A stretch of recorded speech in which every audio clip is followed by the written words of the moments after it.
Hello there, and welcome to Speaking of Our Words, radio programming that brings you the wide range of voices, stories, and forms of local writers, and offering you some insight into their creative process. My name is Chris Dequire. I teach creative writing workshops at Columbia College Chicago, and I am your host. So today being the middle of October, and we're sort of in the Halloween swing of things, we have a number of Halloween themed stories for you today. One is going to be a play by regular contributor Richard Bell, and then we have some open mic pieces, and then another Halloween story to wrap the show up. So we're going to start off by reading this play by Richard Bell, letting you in on who is going to be playing the cast of characters here. Playing the narrator and Lou, all one character, will be Walter Gascoigne. Greg Dequire will be playing the role of Eileen. Jim Payne will be playing the role of Joe the bartender. Troy McDonald will be playing the announcer, and I will be playing the ghost. And we're sort of doing it Shakespeare style today. We unfortunately don't have any women in the studio with us today, so Greg and I will be playing the roles of the female characters. So this play by Richard Bell. Well, let's get it going. Troy? Inner Ear Mystery Theater presents The Singing Ghost by Richard Bell. Once again, it's time to open the safe, take out the old storybook, and delve into this week's tale of mystery. Tell me, do you enjoy listening to good singing? Then you will love tonight's episode, since we have a singing ghost who is also bent on revenge. So sit back and relax. Close your eyes if you dare, but be prepared for mystery.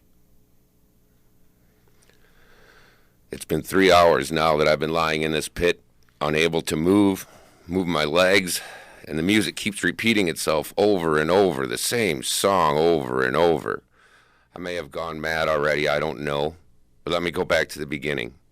Elaine and I have been on the lam for several months, staying in small towns where no one knew our real names. We were wanted by the police in Chicago on several burglary charges and needed to find a place to lay low for a while. We stopped in this little town and learned that there was a crazy old woman out in the middle of nowhere who was rumored to have a stash of gold she kept in her house. Elaine and I drove out there, pretending to be long-lost relatives, but the old gal saw right through us and told us to beat it. We argued a bit and had to give her a slap to shut her up, and that's when she fell down the stairs and stopped breathing. I decided we'd stay there a while and search the joint and scram when we found the loot and then head out to California. I found a part-time job in town sweeping floors to buy a few groceries, and I was coming back home when I stopped at this dive bar before my hour-long drive out to the house on a deserted country road. Joe, give me one more shot of vodka for the drive home, will ya? Lou, you sure? You've had quite a few already. Of course I'm sure. Just hand it over. Okay, buddy, if you say so. Well, that ought to hold me for a while. See you later, Joe. The last shot of vodka had my stomach playing tag with my Adam's apple, and I was relieved to finally pull off the highway and into the dirt road that led to the stone fence at the end of the driveway. Arriving at the house, I killed the engine, turned off the lights, and got out. A million stars were twinkling overhead as I walked to the door, opened it, and went in. Flipping on the light, my eyes came to rest on my girlfriend, Eileen, sleeping on the couch. Wake up, Daddy's home. You're home kind of late. I stopped at Joe's on the way back. I don't blame you. She was back again tonight, just after sunset. You mean our musical visitor? Yes, same as all the other times. Please, can we get away from here? I'm really scared, Lou. Honey, we've been over this 100 times. It only sings, and most of the time we could barely hear it. If it was a ghost that screamed or threw knives, that would be different. But as far as ghosts goes, this one's pretty harmless. I don't care. It's a ghost, and I don't like ghosts, and I want to get as far away from here as possible. Please, Lou. Please? No, and you know why as well as I do. That old woman that lived here had a stash of gold, and we're going to find it. Then we can leave. Of course, most of the stuff in this place is junk and old records and a few pictures of the gal in her younger days. This one of her posing in front of some big old band. Looks like she used to be a professional singer. Lou, if you hadn't pushed her down the stairs, we wouldn't be in this mess. And burying her out in the forest wasn't such a smart idea either. Oh, yeah? I didn't see you coming up with any great plan, Miss Einstein. Besides, she was asking for it, trying to kick us out and call the police. Look, we've gone through this place with a fine-tooth comb, so we must be getting close. The only place we haven't finished searching is the basement. Well, I don't like it down there, Lou. That's where the voice is the loudest, like it's coming right from the walls. Quit your whining and let's get back to work.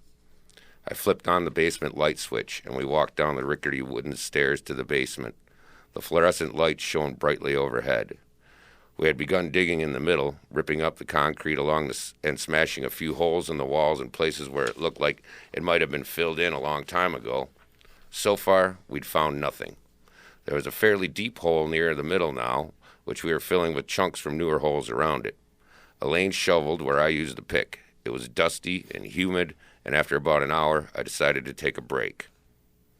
Baby, run upstairs and grab me a glass of water. There's a good girl. That's when the lights flickered, and we heard it again. Lou, I can't stand it anymore. Please, I gotta get out of here or I'm gonna go crazy. I swear it. Hey, get a grip on yourself. Get upstairs and bring me some water, now! The lights flickered again, and the voice became louder. For the first time, we could make out the words. You killed me, now I'm gonna kill you. That's the thing I'm going to do. Oh, you killed me, and now I'm going to kill you. Elaine screamed and ran up the stairs while I stood there listening. Next thing I knew, I heard the front door slam. I dropped the pick, ran up the stairs, and watched the taillights of my car speeding down the driveway. At the end by the dirt road, I saw a shimmering figure in white just standing there. For a moment, I thought my eyes were playing tricks on me. Just before Elaine reached the ghost, she swerved and ran into the stone wall that borders the road, and then I saw flames licking the engine. Elaine! I tried to rush out to her, but the door was jammed. It must have become stuck when she slammed it. I looked out again, and to my horror, the figure in white was slowly coming toward the house. Suddenly, the entire car exploded in flames, and the figure seemed to vanish in the glare. Moments later, I saw it again, much closer now. It was seeking me next. Without thinking, I ran to the stairs and down to the basement and grabbed my pick. Again, the lights flickered, and I heard it faintly singing. You killed me, now I'm gonna kill you. That's the thing I'm going to do. Oh, you killed me, and now I'm going to kill you. That's when the lights went out completely, and the basement was plunged into darkness. I stood there, gripping the pick tightly in my sweating hands. Then I heard the front door opening. The floor above me creaked slightly as soft footsteps made their way across, and then all was silent again.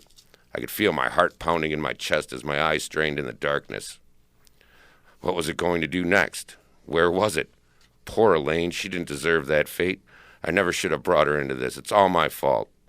The ghost had killed her, and now it was coming for me. But where was it? Why was it taking so long? I can't stand this waiting.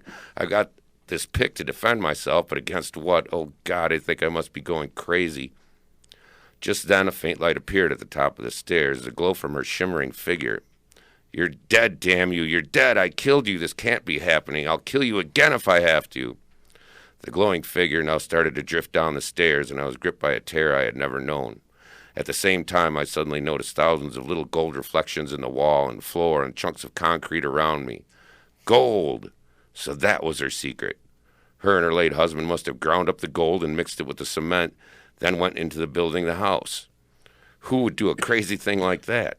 And the light from her body allowed me to see the gold where the fluorescent light had covered it up. I reached down and grabbed chunks of broken concrete and hurled them, but they sailed right through her. Now she was close enough for me to see her face, her ghastly expression, and her wide, unblinking black eyes. I screamed again, and I tried to strike her with the pick, but it went right through her. On the third swing, I gave it everything I had, and the weight pulled me off balance, and I felt myself falling into the hole in the floor. And I landed on my back as it struck the pointed edge of a large chunk of concrete. And then I could not move my legs. I couldn't even feel them. I've been lying here for 3 hours now, with the ghost singing to me over and over. You killed me, now I'm gonna kill you. That's the thing I'm going to do. Oh, you killed me, and now I'm going to kill you. You I killed can't me, move. I now I'm can't get gonna out of this kill hole. you. No That's one the knows I'm thing here. going to do. I'm going to die here. You killed Oh, me, God, I'm going to die. and now I'm going to kill you. You killed me, now I'm gonna kill you. You've been listening to an original broadcast of The Singing Ghost by Richard Bell. Thank you, and pleasant dreams. All right, thank you to Yay. Richard Bell for the play. Thank you to all of our players. You are listening to Speaking of Our Words. And our next reader is going to be Jim Payne. Hello, Jim. Hiya, Chris. Jim, what do you have for us today? I got the second chapter in a short story. A father, his son, teenager, who doesn't want to do chores, and their 10-year-old daughter who doesn't want to do chores either, and the father has to deal with it. All right, Jim Payne, take it away. For the early years, until Kyle entered puberty, my simple dictum, just love them, was easy to rely on. That was BC, before children. Now it's AD, adolescent defiance, and I'm starting to believe in dictatorship. Loving Kyle and Allison wasn't going to get them to stop fighting over avoiding chores. My stay-at-home wife, Jane, was the disciplinarian, but with her interaction, a new responsibility fell on me. I had to teach my kids what they didn't want to learn. Being a full-time parent was turning out to be more than I expected. I would have to be a policeman enforcing peace. My God, being a father wasn't easy. Looking at the no man's land around the sink, piled up with dirty glasses, silverware, and plates, I marshaled my thoughts. I couldn't remain an observer. I would have to be a Solomon dividing chores. First, their war dictated a military intervention. I stepped between the fighters and put my hands on their shoulders, holding them apart. Then, Dictator Dad decreed, "Okay, combat is over. Time to choose chores. You get to pick what you'll do, wash or dry, but whoever picks first has to put them away. Period." Allison leaped in. "I'll dry. Stinky has to get his hands in the soapy water. He hates it." She knew she got him with that one, and gladly agreed to put the dishes away for one more chance to torment her brother. Firing his last shot, Kyle bent his head and muttered, "I'll wash, but you have to put them away." I hissed. The combatant stopped, and the reluctant duty began. Resigned to what the two were sure was their childhood indenture, Kyle and Allison washed and dried dishes. The truce continued, partly because I glared at them, but mostly because each was thinking they had skunked the other. I looked at Kyle. He was different.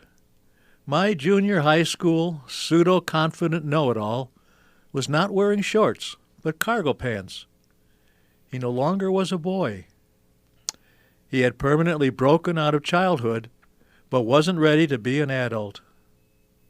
Kyle was a young adolescent fighting against the mysterious force of responsibility. With puberty, my son wasn't the same.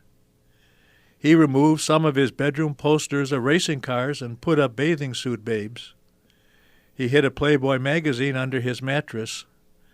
I wasn't sure about that. Kyle was changing, and I had to change too. I didn't know if he was ready for his changes. I doubted I was ready for mine. All those adolescent changes that mystify human understanding were happening in Kyle. His body was growing new parts. He saw hair on his crotch. His imagination conjured battles, and his urges got quasi-sexual. Kyle was starting to notice his appearance, so he styled his hair by parting it down the middle. It wasn't messy, but looked like he used his fingers to comb it. He was neat enough to button his shirt, but left it hanging out in back.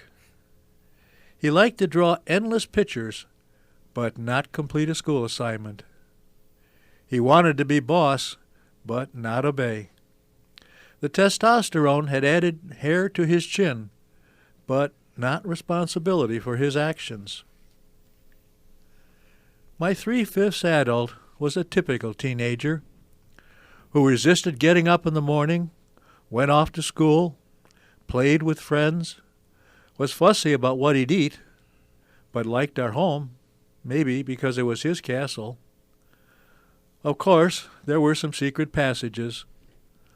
I don't know where Kyle learned his guerrilla tactics of hiding behind homework to evade doing laundry, or his perfect timing, sticking out his foot as Allison walked by to make it look like it was her fault she tripped. Yet, he wanted us to treat him as an adult. He asked for extra privileges, like staying up midnight late. Jane had said no. We weren't ready to grant him that privilege. He surprised me by continuing to press for it. Kyle's lust still had more to do with action than girls. When a flashy red sports car zoomed by us, Kyle surprised me shouting, "Wow, I could go fast in that!" His dream was driving a Lamborghini, tires screeching, leaving other stupid cars eating his dust. His world was a blur of action. He loved to run and play with our dog, chase footballs with friends, and captain his baseball team. He had lots of friends, but he had sworn enemies. There was the evil vacuum, the slave driver of household duties, the sinister lawnmower that somehow he couldn't start, and the disgusting horror of hand-washing dishes in a sink of slimy soap. What surprised me most was Kyle's artistic side. His creative drawing so impressed me that I enrolled him in a private art class. Then he surprised me again when he hated it and refused to go to another. Still, he had Jane's talent and passion for detail. He'd spend hours on dozens of pages, drawing rows and rows of pirate ships in combat. Over them he drew clouds of arrows and cannonballs flying through the air. It wasn't bloody or destructive, just action, waves of action. He wouldn't miss a single sail, yet he couldn't see his shirt left on the foyer floor. That didn't surprise me. Watching my son washing a dish, I realized he couldn't be Kyle without contradictions. He loved to play hard, hated making his bed, loved gym class, hated homework. He fought with his sister like a fiend and hid from chores like a coward. Kyle still hugged me, but not in front of friends.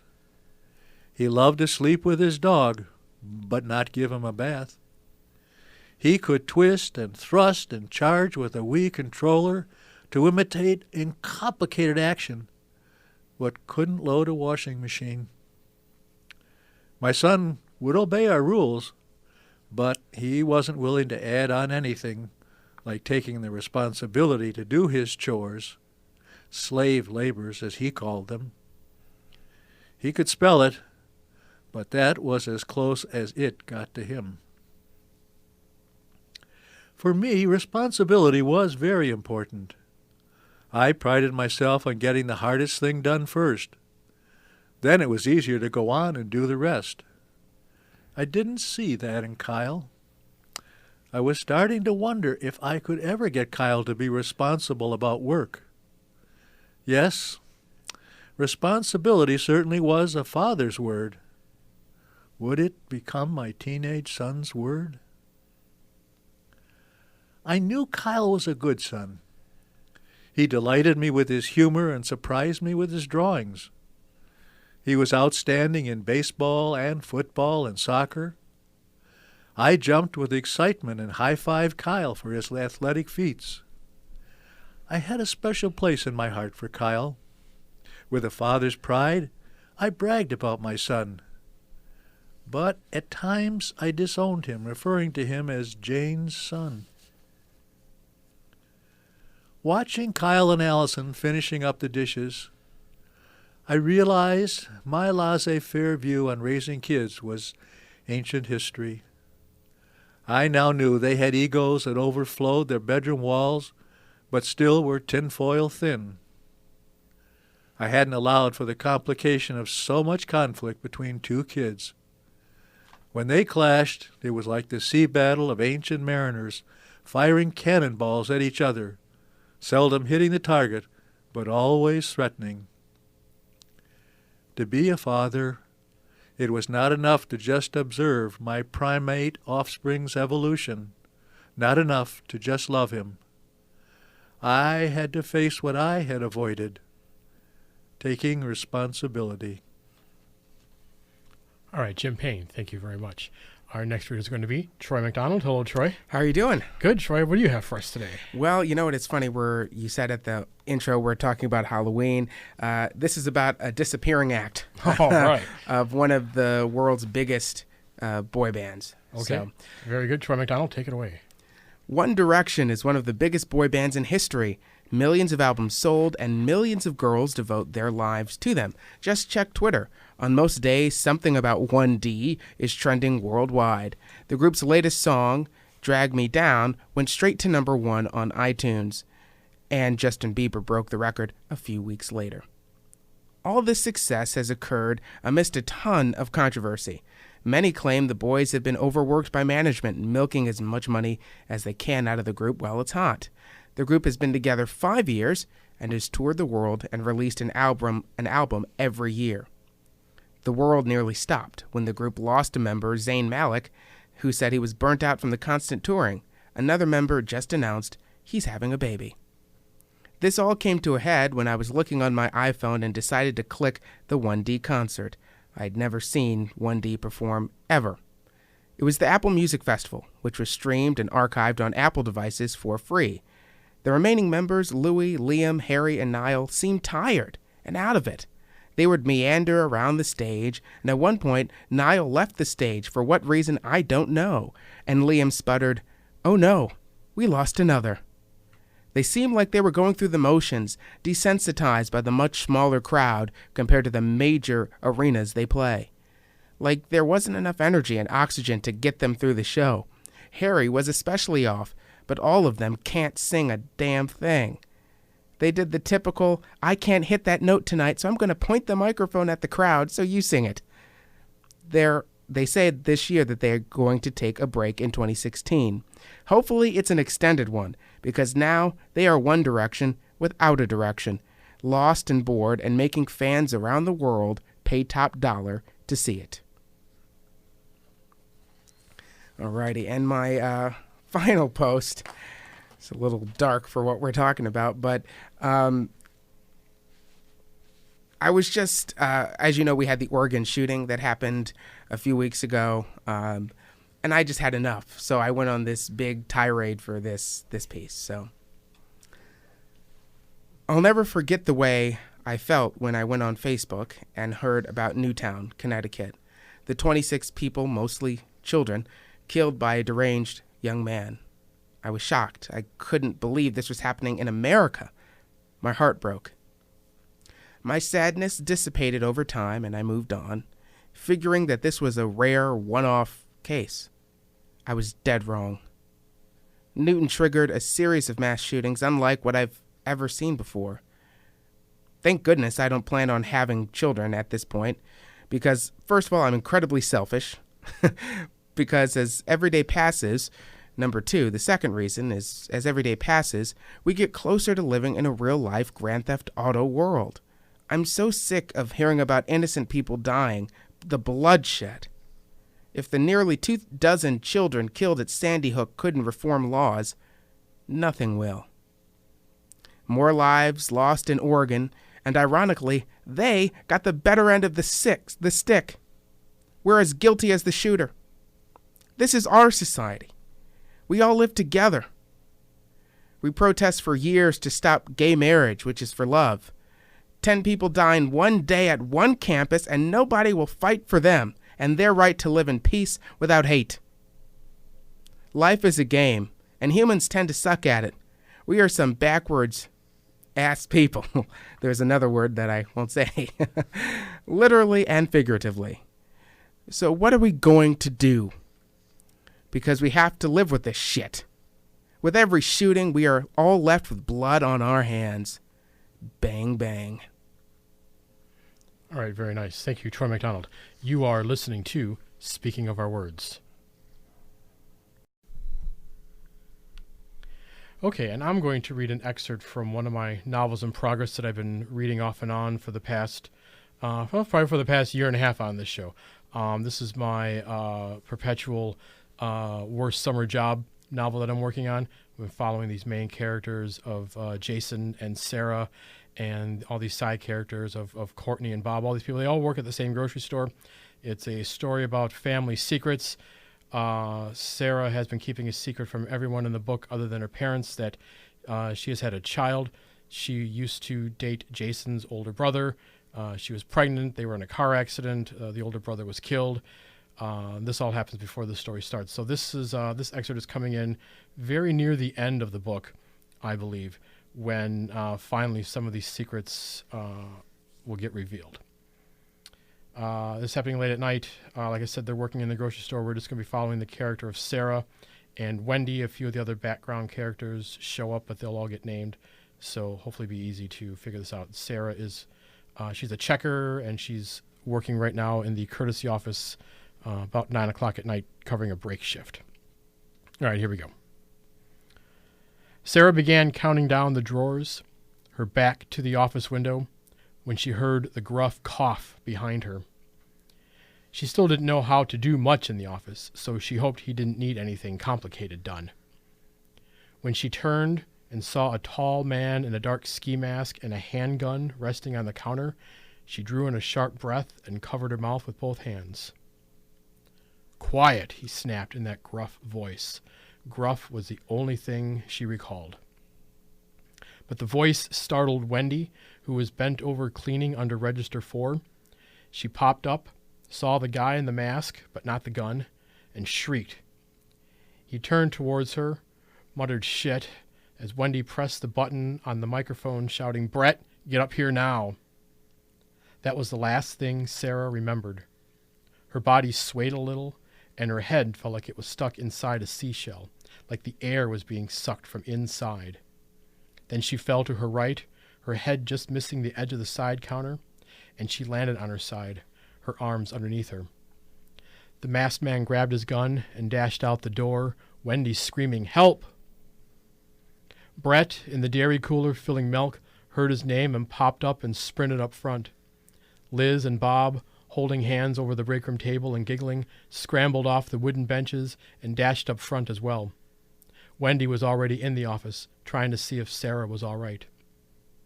In less than 10 minutes, the police and paramedics were there, and when Sarah opened her eyes, she knew she was on her side and on the floor, but she wasn't quite sure where or how it all happened. And then it felt like the air that had just been sucked out of her was being blown back in, sounding like a tiny air horn only she could hear. And she realized that people were nearby, even though she couldn't quite see the two paramedics crouched in front of her in the tiny office. "Coming around," she heard one of them say, and then her sight went from black to a blurry, hazy light till she saw the two faces. "Why am I on the floor?" she thought. "Who are these guys? Why is it so cold?" "Can you tell us your name?" His voice was loud. "Sarah," she mumbled, her voice echoing inside her head. "Sarah Evans." "Okay, Sarah, do you know where you are?" Yeah." Her voice sounded normal to her now. "I'm on the floor in the office." And everything started to come back. "Do you know what year it is?" "Yeah, it's Wednesday, November 3rd, 1999, about 9 o'clock. "Well, it's about 9:20, but that's close enough." Do you feel any pain? No, I don't think so, no. Okay, the other guy said, his voice softer. We're going to help you sit up, okay, Sarah? Slowly. Her face felt warm as the two eased her up, and then she felt a little dizzy, and she grabbed at her head, but it didn't feel like her arms were moving. Easy, soft voice EMT said. Easy, that's it. There was a gun, she said. That's okay, loud voice said. You can tell the police everything in a bit. We just want to make sure you're okay. We want to get you out of this room, if we can, so we can get a better look at you. A few minutes later, they had guided her to the bag drawer on Express after Bob moved all the bag racks. As the two paramedics asked her more questions, she saw Brett talking with one police officer and Wendy with another, the swirling red and blue lights of the sirens catching her eye from down the hall. 2 detectives arrived as more customers came in, some from the neighborhood after seeing the sirens. Sarah and Wendy were asked to go up to Henry's office. Sarah refused to go to the hospital, but the paramedics said they'd stick around for a bit to make sure she was okay. Sarah and Wendy both sat while the detectives asked questions, Sarah with a bottle of water and a candy bar from Bob on Henry's desk. A gruff-sounding white guy in a dark ski mask that Wendy said looked tall and muscular in a black leather jacket and jeans. After about 20 minutes, Sarah asked if she could go. Leaning forward in Henry's swivel chair, hands clasped in her lap, she said, I just want to go home and be with my daughter. And that's when she realized what she said, forgetting that Wendy was in the room. She didn't see Wendy purse her lips, but she felt her hand on her back, and it was comforting. Okay, one of the detectives said. This has been helpful. But Sarah knew it wasn't really. One of the paramedics asked her if she needed to call for a ride home, but Wendy quickly stepped in and said she'd give her a ride. Once in Wendy's car, Sarah prepared to answer any questions Wendy could possibly ask about letting it slip she had a kid. But instead, she just asked, before even starting her car, Are you okay? Yeah, she answered softly, looking down at her lap. You?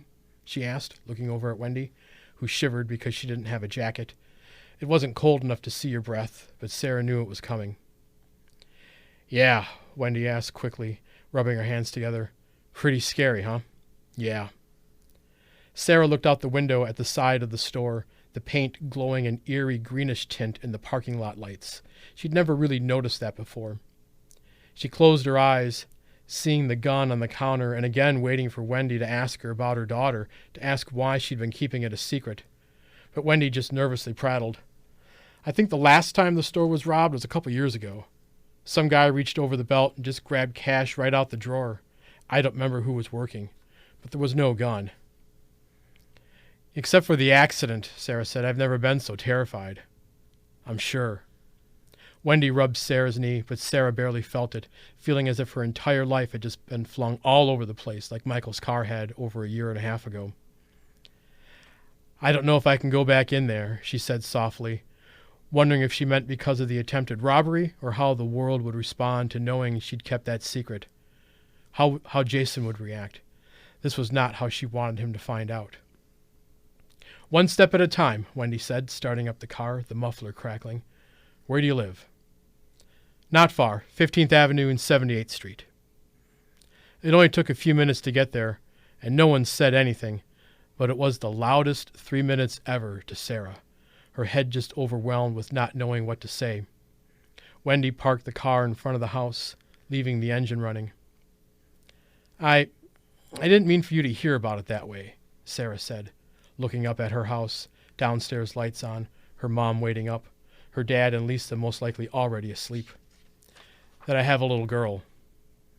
It's not my place to judge, you know. We all have secrets. Does anyone at the store know? No. Does Jason? No, she answered quickly, turning to look at Wendy. I mean, no, I haven't told his family yet. It's Jason's brothers, huh? Sarah nodded, slowly looking back at the house, fighting a sudden urge to throw up, hands shaking so she clasped them. Would you like me to come in? Wendy asked. Sarah nodded, crying as Wendy took her hands, which felt warm. I can stay as long as you want me to. I don't have to work tomorrow." Sarah nodded, letting go from her and wiping her face. And I'm going to stop there. All right, so our final piece of literature today is going to be by Walter Gascoigne. Walter, what are you going to be reading to us? This is one of my favorite poems by Edgar Allan Poe. All right, take it away, Walter Gascoigne. The Raven. Once, upon a midnight dreary, while I pondered, weak and weary, over a quaint and curious volume of forgotten lore, while I nodded, nearly napping, suddenly there came a tapping, as if someone gently rapping at my chamber door. "'Tis some visitor," I muttered, tapping at my chamber door. "Only this, and nothing more." Ah, distinctly I remember it was in the bleak December, and each separate dying ember wrought its ghost upon the floor. Eagerly I wished the morrow, vainly I had sought to borrow from my books surcease of sorrow, sorrow for the lost Lenore, for the rare and radiant maiden whom the angels named Lenore, nameless here forevermore. And the silken, sad, uncertain rustling of each purple curtain thrilled me, filled me with fantastic terrors never felt before, so that now, to still the beating of my heart, I stood repeating, "'Tis some visitor entreating entrance at my chamber door, some late visitor entreating entrance at my chamber door. This it is, and nothing more." Presently my soul grew stronger, hesitating then no longer. "Sir," said I, "or madam, truly your forgiveness I implore.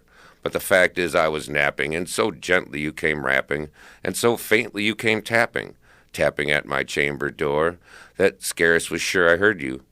Here I opened wide the door. Darkness there, and nothing more. Deep into that darkness peering, long I stood there, wondering, fearing, doubting, dreaming dreams no mortal ever dared to dream before. But the silence was unbroken, and the stillness gave no token, and the only word there spoken was the whispered word, "Lenore." This I whispered, and an echo murmured back the word, "Lenore." Merely this, and nothing more. Back into the chamber turning, all my soul within me burning, soon again I heard a tapping, somewhat louder than before. "Surely," said I, "surely that is something at my window lattice. Let me see then what this threat is and this mystery explore. Let my heart be still a moment and this mystery explore. 'Tis the wind, and nothing more." Open here I flung the shutter, with a many flirt and flutter, in there stepped a stately raven of the saintly days of yore. Not the least obeisance made he, not a minute stopped or stayed he, but with mien of lord or lady, perched above my chamber door. Perched above a bust of Pallas, just above my chamber door. Perched and sat, and nothing more. Then this ebony bird beguiling my sad fancy into smiling, by the grave and stern decorum of the countenance it wore. "Though thy crest be shorn and shaven, thou," I said, "art shirt no craven, ghastly grim and ancient raven wandering from the nightly shore. Tell me what thy lordly name is on night's Plutonian shore." Quoth the raven, "Nevermore." Much I marveled this ungainly fowl to hear discourse so plainly, though its answer little meaning, little relevancy bore, for we cannot help agreeing that no living human being ever yet was blessed with seeing bird above his chamber door, bird or beast upon the sculptured bust above his chamber door, with such a name as Nevermore. But the raven, sitting lonely on this placid bust, spoke only that one word, as if his soul in that one word he did outpour. Nothing farther than he uttered, not a feather than he fluttered, till I scarcely more than muttered, "Other friends have flown before. On the morrow he will leave me, as my hopes have flown before." Then the bird said, "Nevermore." Startled at the stillness broken by reply so aptly spoken, "Doubtless," said I, "what it utters is only the stock and store caught from some unhappy master, whose unmerciful disaster followed fast and followed faster till his songs one burden bore. till the dirges of his hope that melancholy burden bore of never, nevermore. But the raven, still beguiling all my fancy into smiling, straight I wheeled a cushioned seat in front of the bird, and bust in door. Then, upon the velvet sinking, I betook myself to linking fancy unto fancy, thinking what this ominous bird of yore, what this grim, ungainly, ghastly, gaunt, and ominous bird of yore meant in croaking nevermore. This I sat engaged in guessing, but no syllable expressing to the fowl whose fiery eyes now burned into my bosom's core. This and more I sat divining, with my hand at ease reclining on the cushion's velvet lining with the light glowed over, but whose velvet violet lining and the lamplight gloating over she shall press, nevermore. Then methought the air grew denser, perfumed from an unseen censer, swung by seraphim whose footfalls tinkled on the tufted floor. Wretch, I cried, thy God hath lent thee, but these angels he has sent thee, respite, and nepenthe from my memories of Lenore. Quaff, oh quaff in this kind nepenthe, and forget this lost Lenore. Quoth the raven, nevermore. Prophet, said I, thing of evil, prophet still if bird or devil, whether tempest sent or whether tempest tossed thee here ashore, desolate yet all undaunted on this desert land enchanted, on his home by horror haunted, tell me truly I implore, is there balm in Gilead? Tell me, I implore. Quoth the raven, nevermore. Prophet, said I, thing of evil, prophet still if bird or devil, by that heaven that bends above us, by that God we both adore, tell this soul with sorrow laden, within this distant Aden, if it shall clasp a sainted maiden, whom the angels name Lenore. Clasp a rare and radiant maiden, whom the angels name Lenore. Quoth the raven, nevermore. Be that sign of our parting, bird or fiend, I shrieked upstarting, get thee back into the tempest and the night's Plutonian shore. Leave no black plume as a token of that lie thy soul hath spoken. Leave my loneliness unbroken. Quit thy bust above my door. Take thy beak from out my heart, and take thy form from off my door. Quoth the raven, nevermore. And the raven, never flitting, still is sitting on the pallid bust of Pallas, just above my chamber door. And his eyes have all the seeming of a demon's that is dreaming, and the lamplight o'er him streaming throws his shadow on the floor, and my soul from out that shadow that lies floating on the floor shall be lifted nevermore. Walter Gascoigne with the classic Edgar Allan Poe, The Raven. Thank you very much. You are listening to Speaking of Our Words. All right, and then with the last few minutes we have of the show, I thought we would keep the sort of Halloween theme going here. And I thought we would share with the audience some of the scarier stories that we've either read or have lived through or have heard told to us. And Greg, I know you've got a story or two from your old days on the Mothership Connection. What's one of the stories that has stuck with you, one that still scares the bejesus out of you? All right, so I was co-host of a radio show called The Mothership Connection. It was a paranormal radio show, and we tried to amp it up every Halloween, tell the scariest stories, play the creepiest music, that sort of thing. So we decided one of our regular call-ins had a Ouija board. She'd been saying for years she wanted to bring it on the air and do the Ouija board on the air. So I thought. And your show was live, too. It was right? live, yeah. This was all live radio. You never knew what was going to happen. If a computer broke down, we were doing hand signals. If the phones broke down, we were taking carrier pigeon. Whatever happens. And we had to do it live on air. So we decided that we were going to have her bring it on the Halloween show. So I did a little brief history of the Ouija board, and we opened the show, of course, with what song would you start a Halloween show off with? Number of the Beast by Iron Maiden. Played it right off the bat. Didn't even do the intro music, just started off with that. I did a little spiel about the history of the Ouija board. Before I got there early, so before the show started, I decided to bring some books from my personal library, of which is extensive, to either elicit a response or tick it off whatever it may come out of the Ouija board. And I'm not a big believer in this kind of nonsense anyway. So I brought in 2 very specific books. And I only told one person that I brought these books in. I'll get to the books in a minute. So show starts, I do the thing, and after our first commercial break, we bust out the board. Now, the lady who brought the board, she's like everybody's grandma. She's 85 years old. She brought in chocolate chip cookies that she baked. Okay, this is not a devil worshiper by any stretch of the imagination. But she got this Ouija board. She'd had it for 100 years or whatever. She brought it in, and we did it. As it turns out, no one had ever, that I could tell, had ever done a Ouija board live on a radio show before. The previous show, Art Bell, and all these other paranormal shows, they all wussed out. Not one of them wanted to attempt to do this because they got cold feet at the last second. Oh, well, Ouija board live on the air. Oh, the devil, the Satan, whatever. You're like, who cares? Who cares? It's going to be fun. So we did it, and no one wanted to touch the board. Like, okay, wusses, I'll do it. So me and the listener, we touched the little triangle thing. It's called a planchette.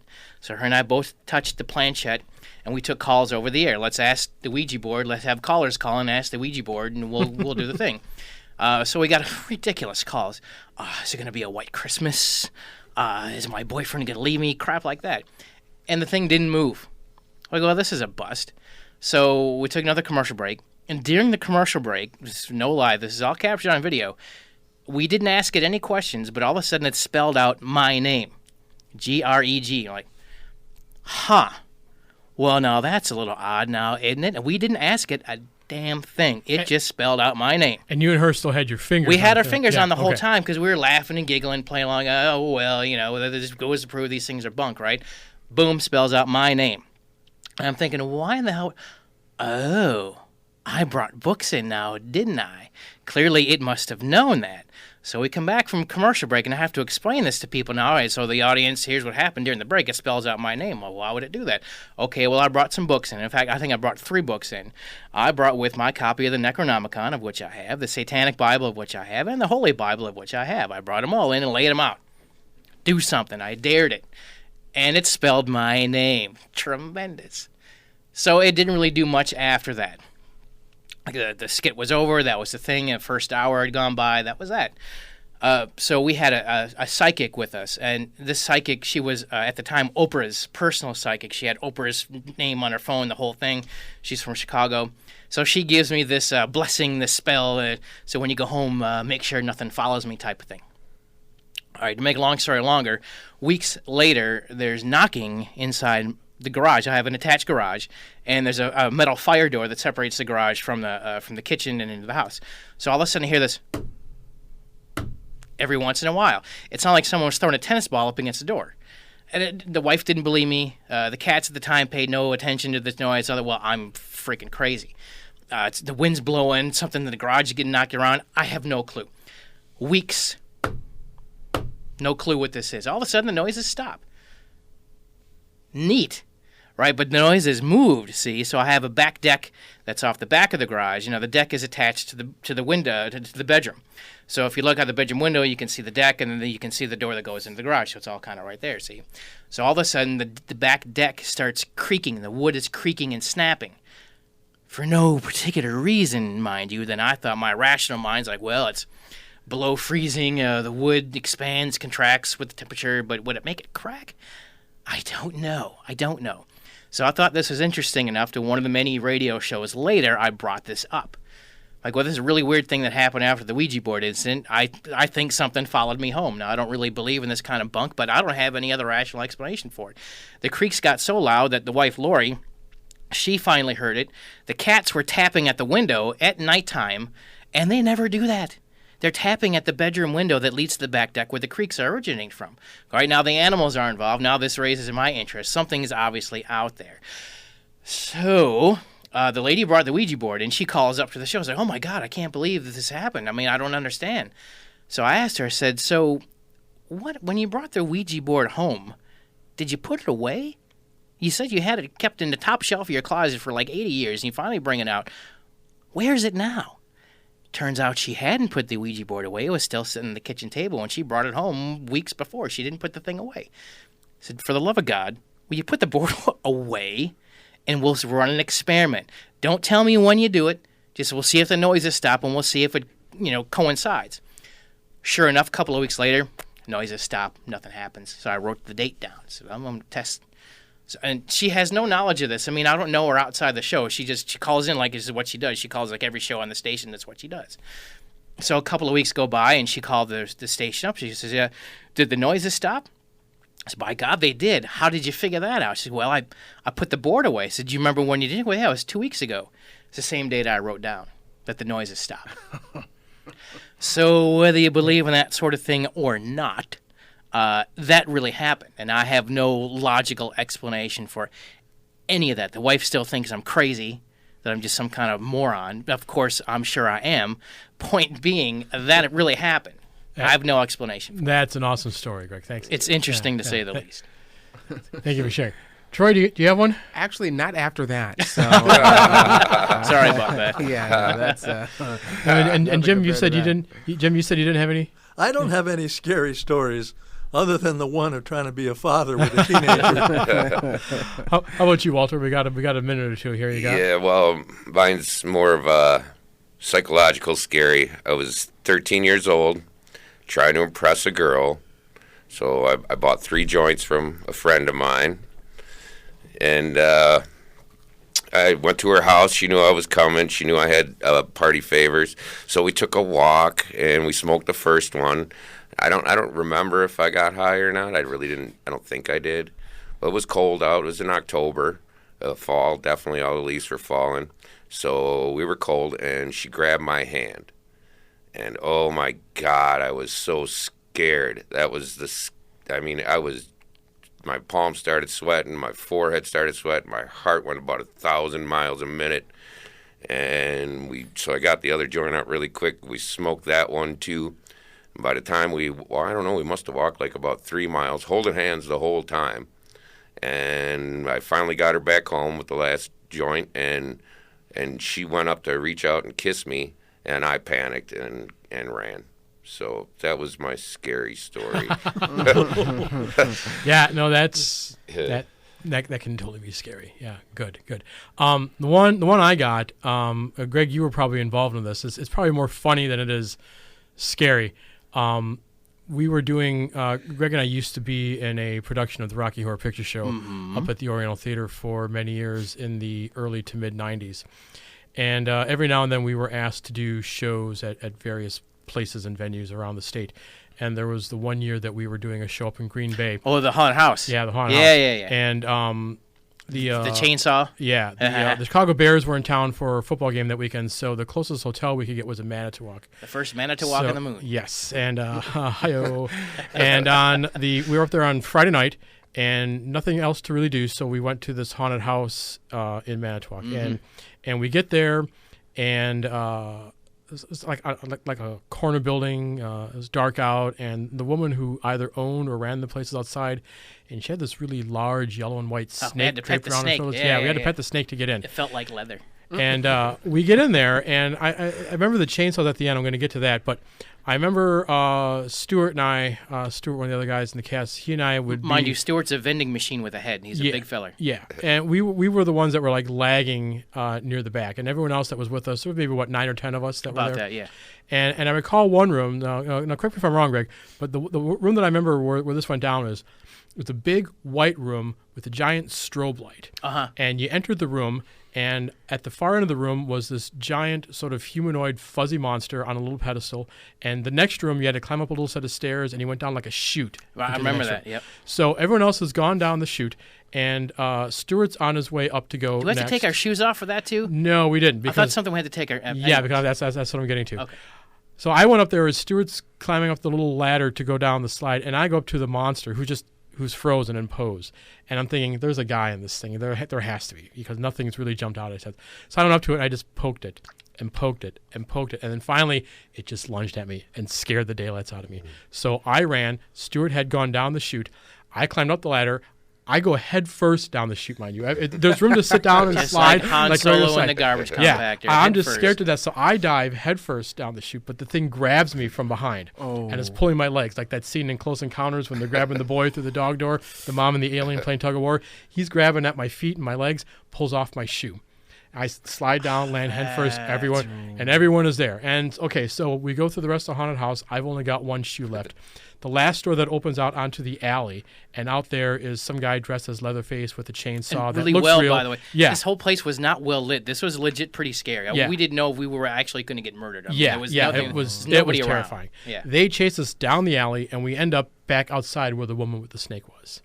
So we get there, we're all like hearts beating, we're all like dying, and we get there, and she's holding my shoe, and she holds out. She goes, "Did anyone lose this?" I'm thinking, oh, in the world did she get that? Unbelievable. So I don't know. Like I said, that's a bit more scarier than, a bit more funnier than scary. Yeah, I remember that well. Yeah, that's scary. Yeah. And probably the only scary thing that ever really happened in our days at Rocky Horror. Other than the ghost that was in the cast room of the Oriental. The Oh, yeah. supposed, you remember the Oriental Theater, for those of you who've never been there, east side of Milwaukee, the whole block shares a basement, by the way. Wow. So it's got like a giant furnace that serves, is it Ma Fisher's, Landmark Bowling Lanes, the bars. Oriental, Yeah. now there's a drugstore connected. They all have the same basement. So we used to go adventuring down the basement to see where it all would go. It's just a maze of hallways.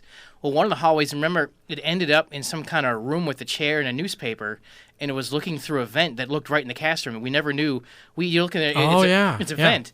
Like, okay, it's an air vent. But no, it was a room where somebody was probably watching us, and we never, ever knew it. And we just happened to find it going through one of the mazes. That was creepy. A little creepy. Yeah. I remember most of those hallways and pathways also not very well lit. No, I There's wouldn't go always down there some by sort myself. of water dripping in Rumor is areas that and- whole building is haunted. So, I guess anything's possible. Is it probable? Anything's possible. Sure. And I know you've also dealt with a number of other crazy paranormal type stories on the show as well. Yeah, the radio show was filled with weird things.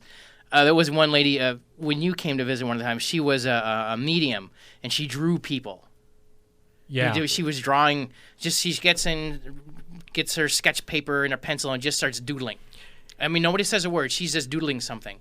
And all of a sudden, we'll get to somebody, someone calls up on the phone, asks her a question, and all of a sudden, she will explain the person she just doodled, and it was the person on the phone that person was talking about. Yeah. How do you do that? Yeah, and I remember I was sitting next to her watching her do this, wondering, yeah. what in the world is she doing? And then the caller comes in, and these were random callers. They weren't Total random. and they would say, "I'm trying to talk to so-and-so," and she would say, she was sitting right next to me after she's been drawing all these faces. She'd be saying, "Oh, yeah, he's right here behind me. Yeah. Everything's Here's what he's and I'm wearing. Was he bare with a golf club? I'm like, my God, how did you know that? Yeah. We had the pet psychic. Mm-hmm. So everyone's bringing in their dogs and cats and stuff. So I brought it in I fooled everyone.